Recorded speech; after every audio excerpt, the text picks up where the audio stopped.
What do you do if you've got a business that is so successful and so busy, and you're trying to grow because you want to grow and you know that that's a good idea, and maybe you're working in the business, but you have a problem. If you market, you become overbooked. If you don't market, people don't know who you are, and it's hard to find the staff in your space. That's exactly the problem that Charlotte, our guest today, has. She's a podiatrist. She has a great business called Feet First in Canterbury, in Christchurch, plus a retail store. I was tossing up about whether we'd talk about that juggling mix, but I think talking about how to manage that thing around capacity and marketing and trying to find the right staff is a great topic, and one that so many of us will relate to. So this is us at Map It Marketing. I'm your host, Rachel Klaver, and this is all about business owners becoming more confident with their marketing and working out how to use it, and talking to business owners just like you to kind of work it out. Before we jump into talking about everything, I thought I would get Charlotte to introduce herself. Now, like a lot of my podcast guests, I think this is Charlotte's first podcast, so she might be feeling a little bit nervous about that. I think that's quite normal, but she's going to be awesome. She's going to be a great person to talk to, so I hope you really enjoy listening with me and listening to the questions I ask as we talk, and we'll find out a bit more about her. So welcome to the show, Charlotte. It's lovely to have you. Thank you. Would you like to tell everyone a little bit about who you are, and maybe just like a little summary of the two businesses you have and the history? Because one of them has been going for a long time. It has. So I'm Charlotte Russell, and I've been a podiatrist for forever.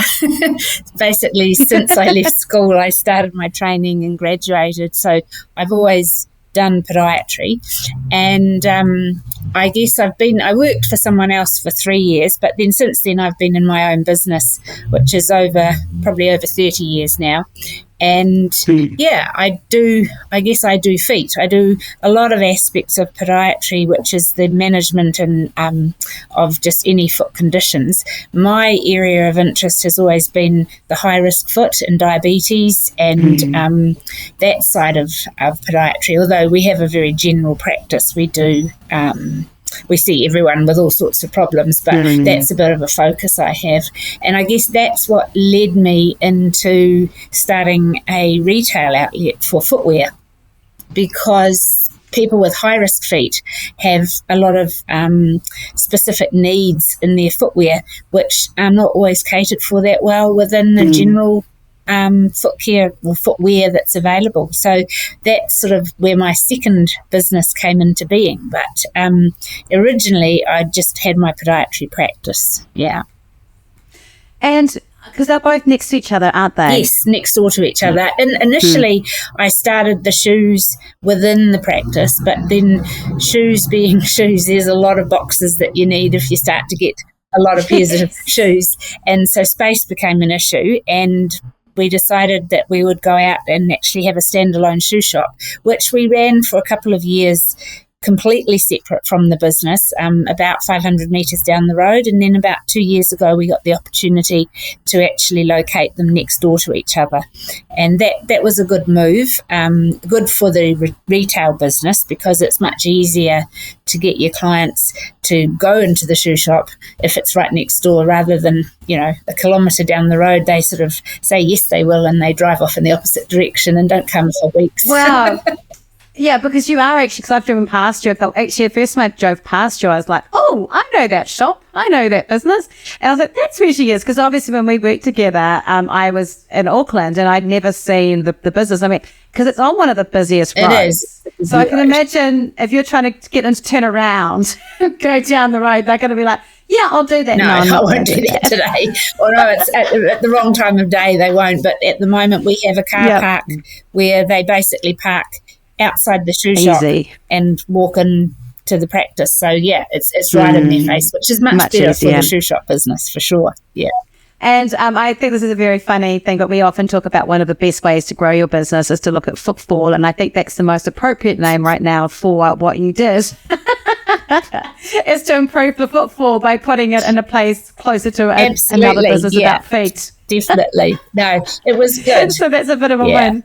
Yeah, I know, that's awesome. Now, I wanted us to talk today about you've got a particular problem, which is actually nationwide in terms of podiatrists, but it's actually not uncommon for other businesses in service base to have this problem where you know that you could grow and you actually would love, you're quite ambitious, you'd really love to do that. Plus you've got 2 businesses, so you'd love to be able to have a bit more time yourself to be less in the business, and have time to manage both sides, without feeling like you've got to do weekends and things like that. Do you want to tell me a little bit about the state of podiatry, like that skill shortage thing in New Zealand? How long has it been going on for? I think it's occurred it's sort of become a crisis point in the last couple of years, but it probably has been coming for quite a few years. But I think we've been a little bit blinkered. We've had other things on our mind with COVID and, things like that. In Christchurch, we had earthquakes 10, 12, 14 years ago. Yeah. So it's been coming, but it hasn't been perhaps as obvious. And then suddenly it has hit us now, and we've realised. But I think the problem was made worse by COVID. There was obviously a decrease in the number of people taking on the profession years ago, and it's a 3-year full-time course. So it's not like you just suddenly say, oh, we need new podiatrists, and bing, here they are. They do take 3 years to train, and so that was always a problem. And, of course, then with COVID, less people were going and training, and so then there was a big drop-off. Plus there's all the attractiveness of going overseas at the moment, and the economic situation is impacted, and certainly podiatry is not the only allied health in particular is badly affected. But with podiatry, I think numbers wise we're not a very big profession anyway. So last year I think maybe 20 graduated for the whole of New Zealand, and of those, not a lot. There's always a bit of an attrition rate. Not everybody who graduates works, and so there's sort of that 1 or 2 off. So it's been really hard the last probably 5 years. And do you think, like, one of the things, and I think it is the same for me from my memory of talking to you, but I work quite a lot with osteopaths and physiotherapists and other people in the allied health area. And one of the things I've learned is that there's also a culture, which is, I think it's actually a lovely thing, but there's a real lifestyle balance culture in allied health where quite often people don't want to work full time, or they don't necessarily want to, or they might want to work full time, but then you might not have enough to do as much. So then they go and get 2 part-times, and then as you grow, is that the same? Is that kind of same thing too, that you see a lot of people who... With podiatry, it's also quite a female-dominated profession, and so a lot of women will do it for a few years, and then it's a great profession in that it fits around having kids and family life and things like that. But again, that has the downside when you've got a business of trying to employ people, that instead of having maybe just one other person, you end up having 2 or 3 that do a bit of this and a bit of that, and it gets a bit harder to manage when it's like that. Yeah, definitely. Yeah. And that's not us having any complaints about the people that are in your team or anyone else that's in that situation, but it is a different dynamic, because it's also the all part-timers, getting everyone in the room to create team culture can be harder. That's a huge thing. So there's all the internal marketing, right? Definitely. And that's what we found. The last year has been a really hard year in podiatry because we've been really short-staffed in our practice. And then when we did get someone to come and work, they were only doing part-time, and so then trying to have it at a meeting or a clinical meeting or set time aside to actually do business things with the full team, it's really hard to get everybody in on the same day, because some people don't work that day, and so and then they're not really part of the team often because they're not working together with someone else that's in the practice, but they never actually see them. So that's always been a bit hard as well. I think because before I was in marketing, and long before I was before I was doing any sort of business stuff, I was a teacher, and I remember going part-time after I had my first child. And I was 0.8, so I was almost full time. But it's even with that amount of just dropping a day, it's weird because the culture becomes this thing where you feel like you're not part of the team, even though you are. And you'd feel grumpy if they asked you to come to something on a day that you were off. But you also understood that that was the day that everyone else was meeting. And it is a really hard juggle on both sides to try and kind of make it fit, doesn't it? Absolutely. And it's not easily solved, because then you do get a bit of, when people do come in on their day off, they're not necessarily as engaged. That's the word I'm looking for. Yeah, and so that's always hard. And we've found that also with the having a retail outlet, because we only have part-time staff, and so they don't all work, because it's not a huge retail outlet. We just tend to have one person on each day, so trying to get a staff meeting is really hard to get people in at the same time. Although we're getting a bit better at that now. We've got a few that work on the same day and work with each other, so that works a little bit nicer. But yeah, it takes a little bit of juggling for sure. And I'm a really big believer in the fact that marketing isn't just external, that marketing isn't, like, if you don't have your internal marketing, like that values and that side sorted, it's harder to kind of get the external marketing sorted. So that has to be the preference, and the priority is getting that team culture sorted out often before you're trying to tell people about you, right? So I've got a question as well. So obviously, are you working full-time in Feet First at the moment? I'm working full-time. I have been most of the last 12 months because I had a team member leave and another one went overseas, so we were really short. So I stepped up as a business owner. That's kind of where the buck stops. If you can't get anyone else, you kind of have to... We're all feeling you. Believe me.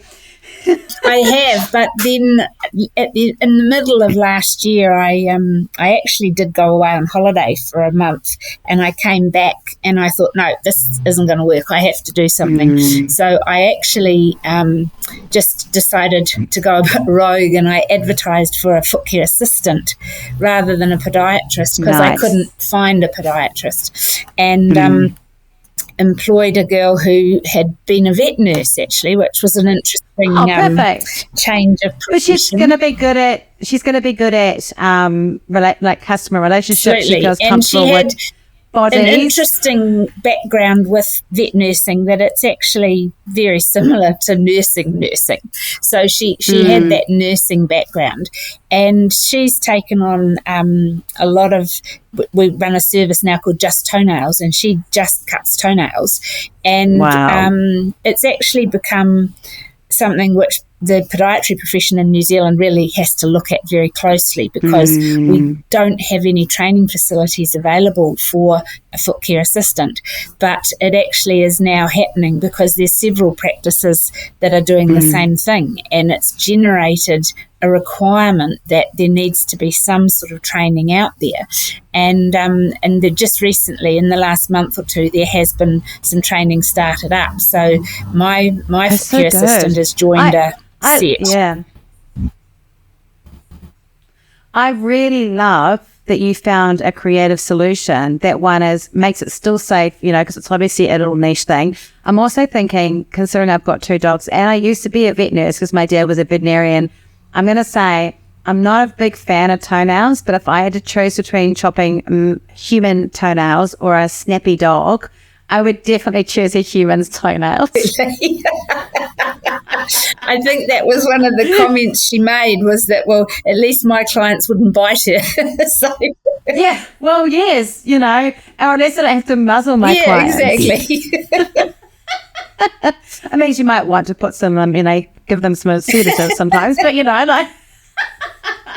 Yeah, I think that's such a great solution, and because the thing is, it's very hard, isn't it?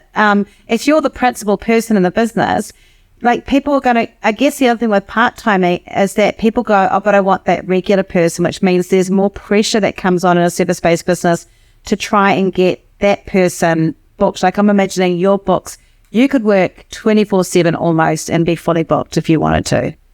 It's a hard part of when you bring a new person on board, is just trying to transition your clients over to them. And I mean, new clients are not so bad because they start with that person, but it's the ones that the established clients, and particularly I've found it hard because I've been in business for over 25 years, and I have got clients that have been clients for 25 years, and they're not going to just go to somebody else. So, but basically, with her on board, and then just recently we've actually managed to secure another podiatrist for maybe 4 days a week, which I'm quite excited about. Fantastic. Because it's not quite happened yet, but he's doing 2 days, and he's building up by the end of next month. Wait, So he's going to do 4 days a week potentially, and it's a male. Is this a podiatrist unicorn? Yeah, just about.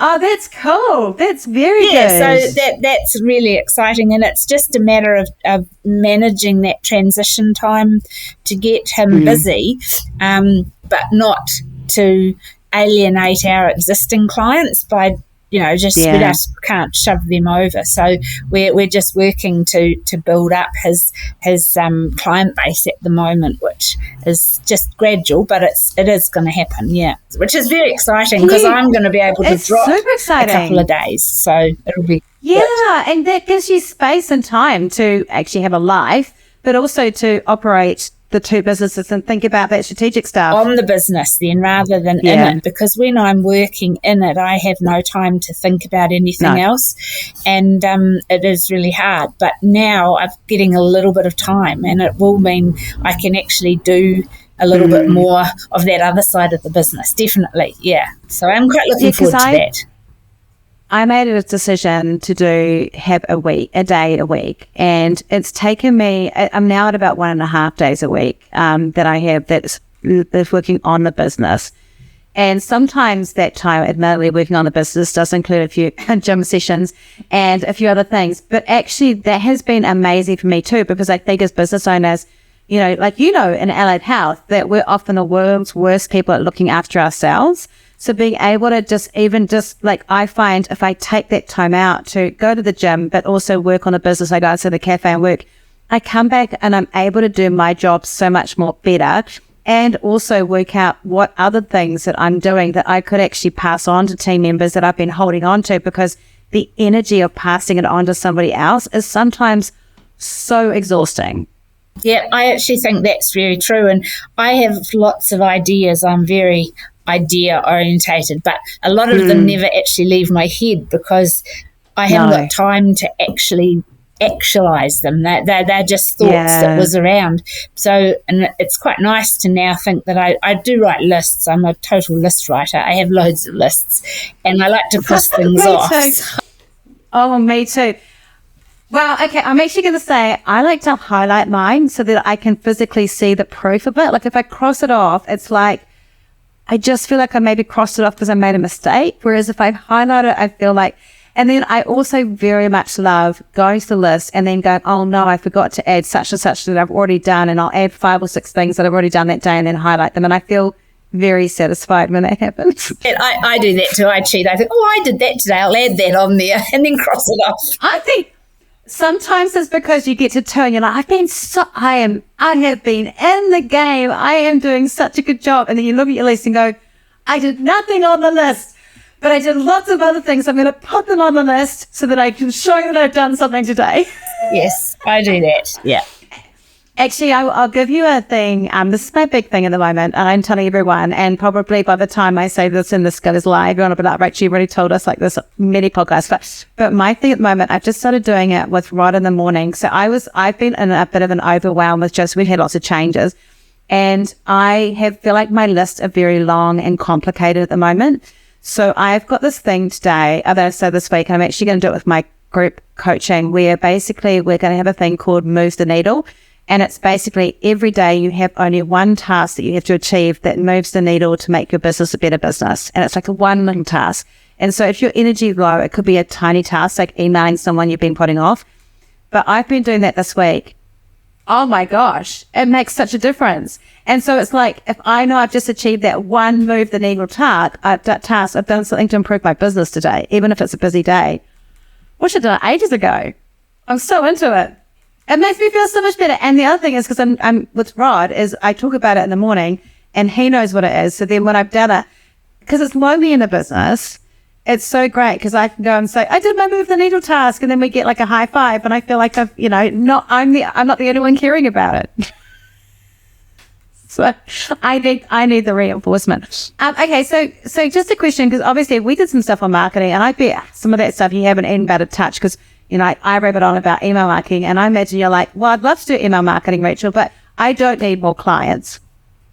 But I must say that with the marketing stuff that I did with you, I didn't implement all of it just because it was just too massive for me to manage in my head. Yeah. But I have been doing for the showroom, my retail outlet, we have implemented a monthly newsletter that we write. Excellent. And that's going quite well. And I actually quite enjoy, even though thinking about it, I hate it.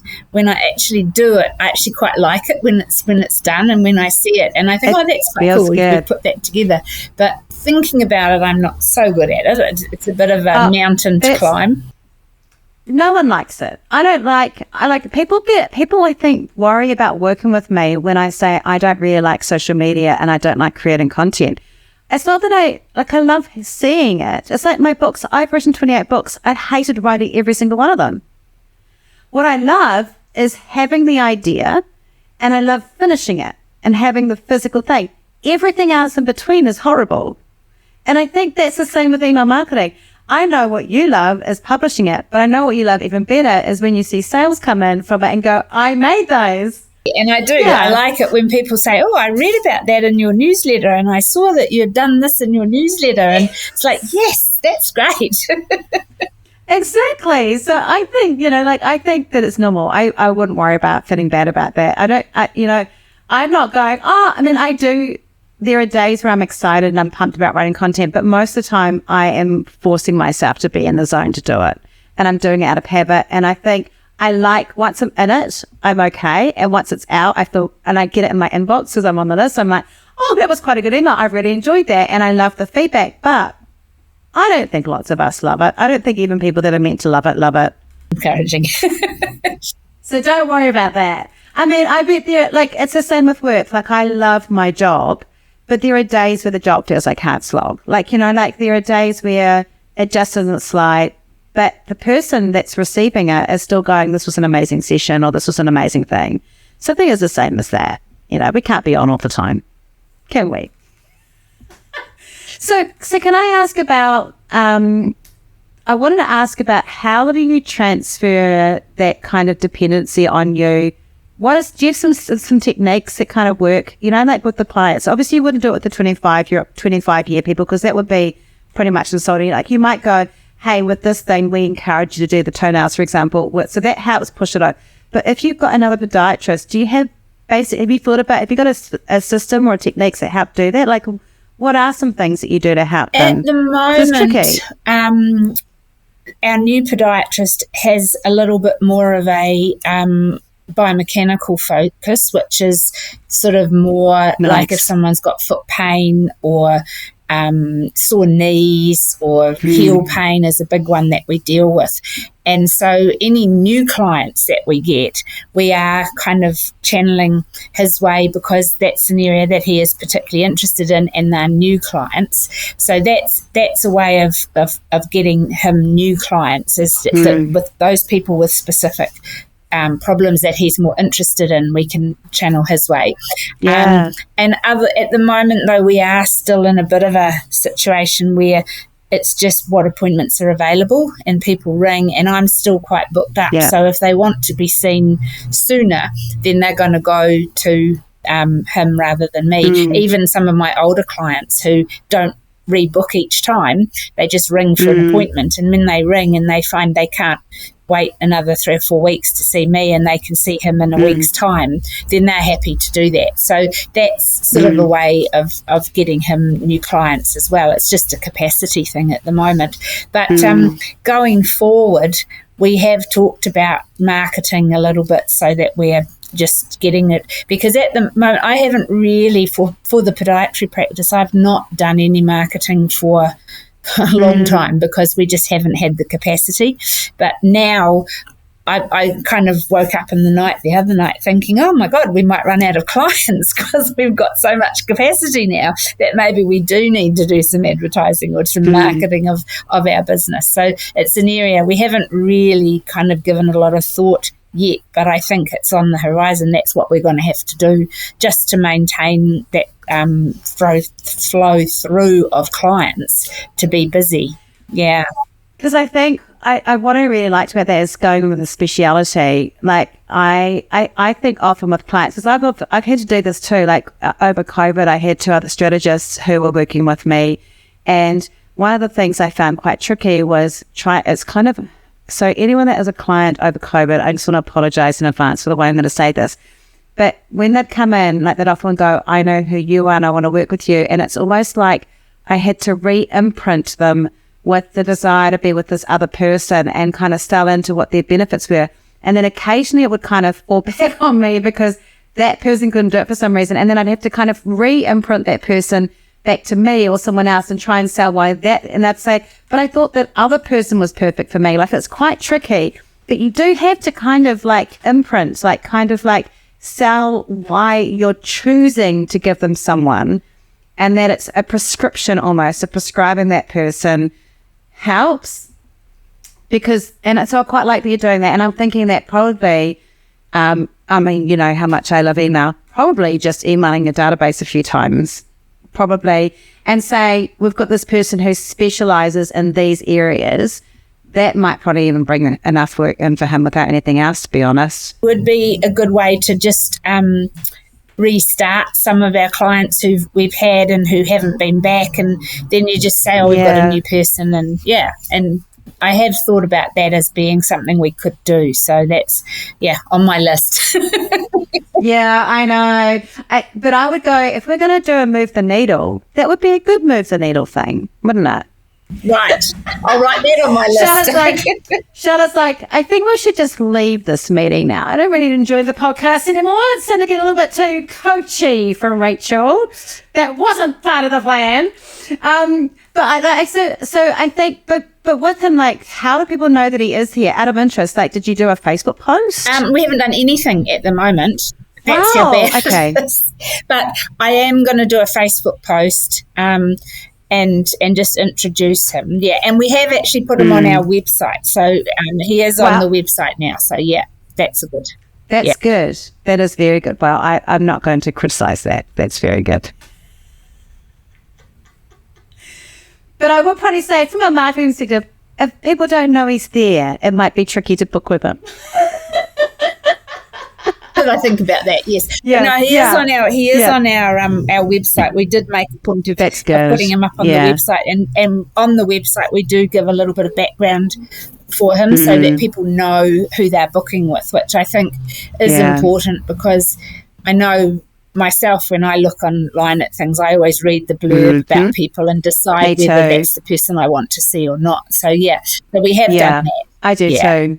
And I think it's really important in any business. Like I find the actual group that's the worst at this is actually marketing companies, because marketing companies, they often their about us doesn't actually have photos of anyone on the team. And to me, it's a major red flag, because I'm like, I don't know who you are. I don't know whether you're even based in New Zealand. I'm not anti people not based in New Zealand, but if I'm working with a New Zealand company, are you based in New Zealand? Who is it? Can I go and check what you're like? Can I see you on? So for me, I'll be checking on LinkedIn. I'm like, if I don't have any of that, it's a red flag. And I do, when I'm looking at medical centres or allied health, you do get drawn to particular people and go, oh yeah, that's what I need, or that's the interest. And I do think it makes people feel like they trust you more. And I think it also means, like, it kind of fits the family photo of our business as well, because if people are coming to the business, or they've been to the business in the past for a reason, the right sort of person there that looks like they kind of fit in with all the others is kind of how it works. That's my feeling on that. But I must admit, it's not my strong point of being organised to do it exactly in the right order. But I just think sometimes we have to be kind to ourselves. We've been working full time. Let's be nice.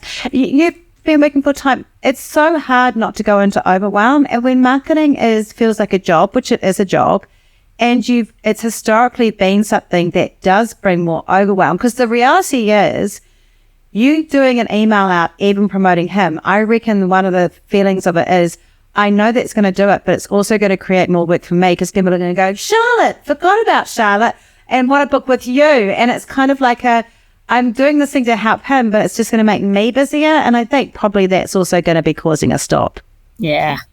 But I think, there's a lot of things that we can do, definitely, which, we will do. I think it's just sometimes when you've been so busy doing everything and not doing those other things, when you stop, sometimes it takes a little while to get kind of going on the other side of it. It's like you don't know what to do. Yeah, you become not overwhelmed. It's almost like you just hit this sort of wall where you don't know what you're supposed to do first. Paralyzed. You're paralyzed. It's too much. Yeah. And I think too, because it's one of the things I'll say to people when they just come out of school holidays, I actually think like the minute you get that extra time, you shouldn't be working on your business the first few weeks of that. The extra time should be for going and sitting in a cafe or staring at a blank wall or reading a book or something that's not work, just to actually have a breathing room, because I think for business owners, you don't get the creative surge or get the clarity until you've had headspace. That's kind of where I was coming from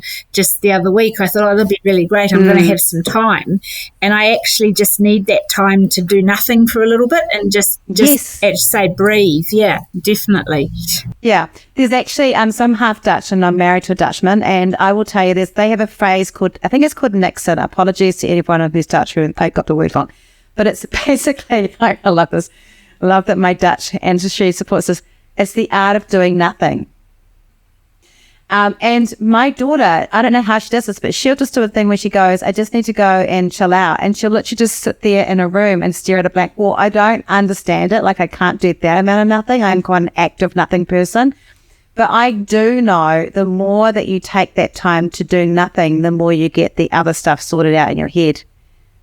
That's very true, and that's where I'm kind of heading at the moment. And it's an exciting place to head to, I think. It is, to have space to think. Amazing, right? Don't fill it up with other stuff. Don't go, I've got this time, so I'm going to go and spend more time in the shop. No, I'll try not to.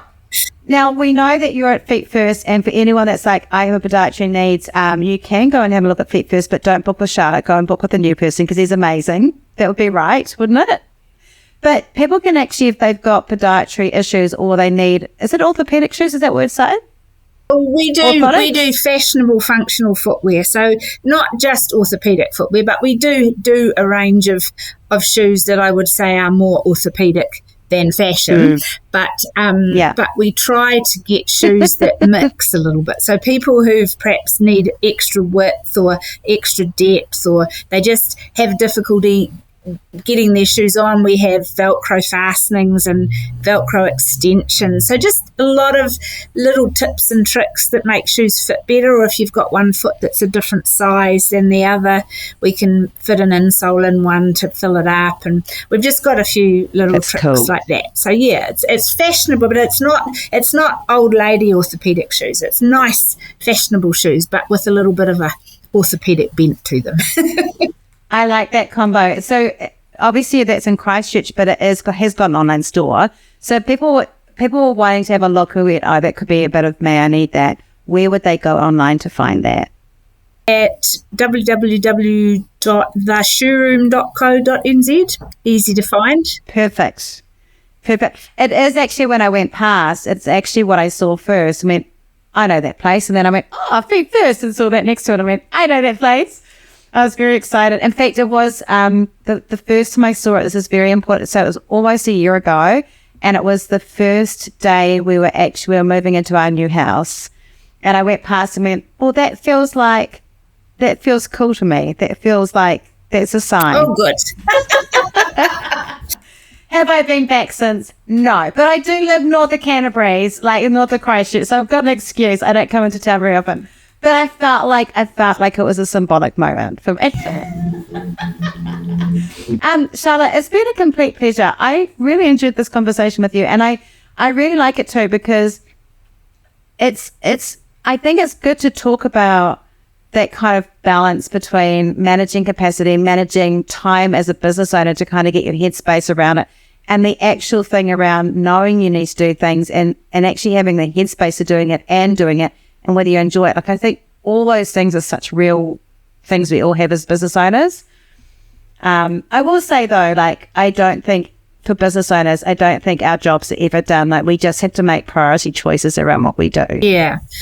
And I guess so long as you enjoy the end result of that, I mean, there's always the bits in the middle you hate doing, but if it works out at the end, and as you say, you get sales or people come in and say, oh, yeah, I saw you, I read something about you, that's always quite nice. So, yeah. Yeah, because I will say that I have sent out emails before and had quite a good success rate from it, and actually wanted to vomit and gone, oh, I shouldn't be offering that anymore. I don't like that. So like, it can happen either way. Like, I've had it with other stuff too, but it's made me realize sometimes we don't want to do things because we also know that we don't want to have that extra stuff, And so I would say for you around that, because I was teasing you a bit before about, maybe you could email and stuff. I reckon the main reason you haven't done it is because you actually do know you would get more fully booked. And I do actually think that's probably, you've just got your life back, or getting your life back. And so I think it's probably quite a realistic thing, because you have to make sure your boundaries are rock solid before you do it. I'm getting there now. I think you're right. I think it's just, you kind of know what you can manage and what you can't manage. And there's no point attempting it if you kind of already know that you can't manage it, because it's deflating. Do you have that day, the day that you're not working? Is it a whole day that you're not working a week at the moment? Yeah. So I'll tell you what I did this year, which I didn't do the previous years, because I have poor boundaries issues where people go, oh, can I do this? I don't have that day. I have that day free. Yeah, I can put you in. So this year I got my assistant to put that day is in red, and it's fully booked out in red. So if I try to go near it and put something in, I go, I can't, because it's red. And that's really helped me. And the day does shift every week. It's sometimes Monday, sometimes a Thursday. But I keep it solid. And when people say, can I book you then? I'm just like, I'm fully booked that day, because I am fully booked. Yeah. Because I work on an appointment basis. And so then I used to have a receptionist who said, oh, no, she doesn't work today. And I'm like, yes, I am working. I'm just not seeing patients. Yeah. It's a different you're still thing. working. Yeah. And so now I do cross my day out so that it's just that I'm not available that day for appointments. And fully booked that day. You're fully booked, And I think that's really important, because that time is the stuff that makes us good at what we do. And if we're not coming in refreshed to work with clients and helping for your patients, why are we doing it? It's not good. So it's good for us to have the time. Yeah. Oh, it's been such a pleasure having you on the show. Thank you. Was it as scary as you thought it was going to be? It was fine. Awesome. Fantastic. I know it would be fine. It'll be fine. So thank you so much for being part of Pivot Marketing. And I'm excited to hear how things go with you. I'm looking forward to moving ahead on a different track now. So it's going to be good. Yeah. That is awesome. That's right. Thank you so much for being here. And everyone go and check out theshowroom.co.nz if you want to check out the shows. Don't book with Charlotte. She's too busy. But do the other stuff.